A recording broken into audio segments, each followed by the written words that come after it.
Male fragility is a problem. That's why we're reviewing 2017's greatest moments in male fragility so far. And because we've already covered the fragility of these guys, and of course this guy, we're gonna go over the moments you might have missed. Fragility at the box office, in the workforce, and yes, over one's hypothetical murder.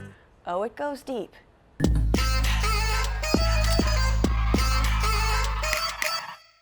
Before we go on, let's just clarify that we at Newsbroke love men.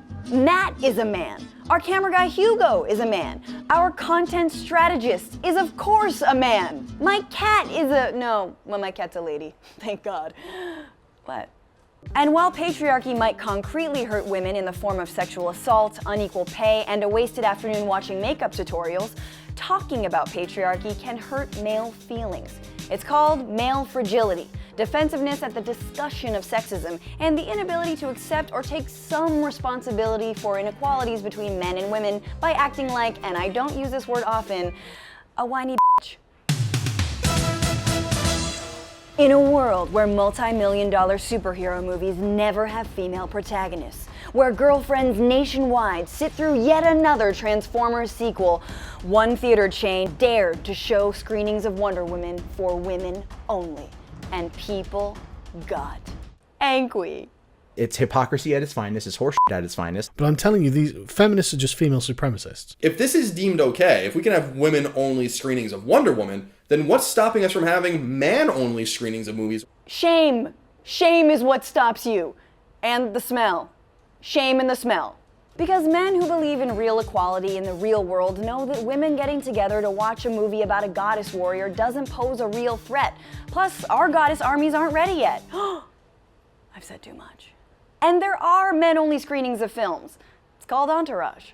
But the Alamo did apologize to the city of Austin after two men filed complaints, even though, as one guy so bravely proved, theaters didn't actually prevent men from buying tickets to the all-female show. They just figured you wouldn't want to be that guy mansplaining reverse sexism during the previews.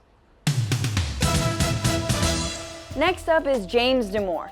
You might have heard of Damour, a former Google engineer who was fired for internally circulating a memo that called Google's minority outreach and inclusion efforts discrimination, saying that those efforts were a waste on account of biological differences between men and women.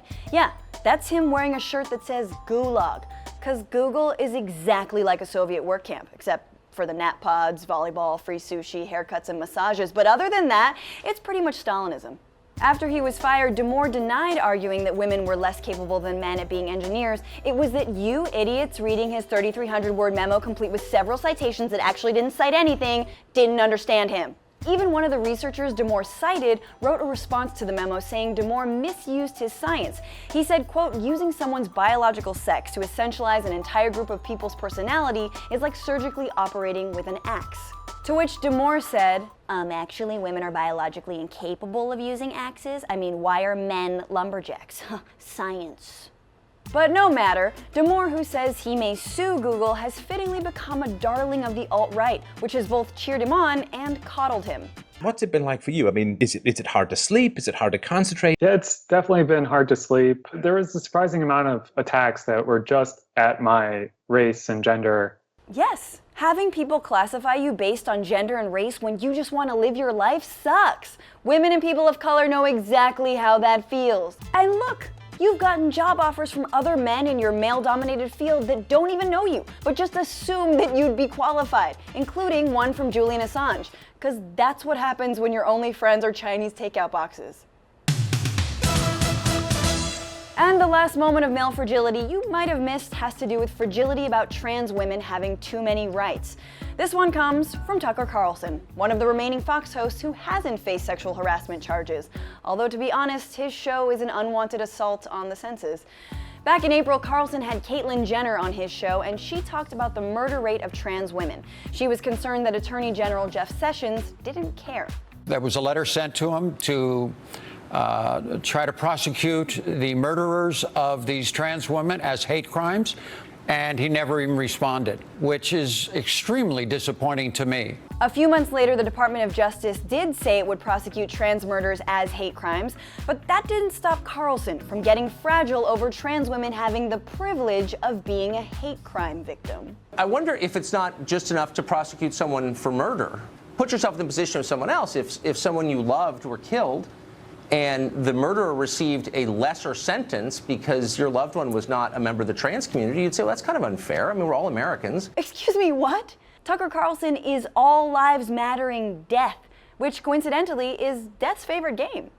So, movie buffs, James Damour, Tucker resting dumb-faced Carlson, don't worry, men still have it good. You make up 85% of the tech jobs at the largest tech companies, you still have 70% of speaking roles in films, and no one is saying some murder is worse than yours.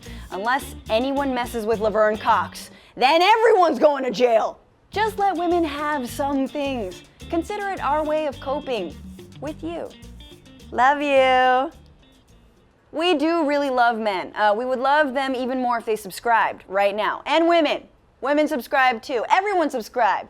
All genders. You just subscribe right now to Newsbroke. And thank you once again for watching. So we filmed this a few weeks ago, and I'm sure we missed other moments of male fragility. What did we miss? Let us know in the comments below, and thank you for watching.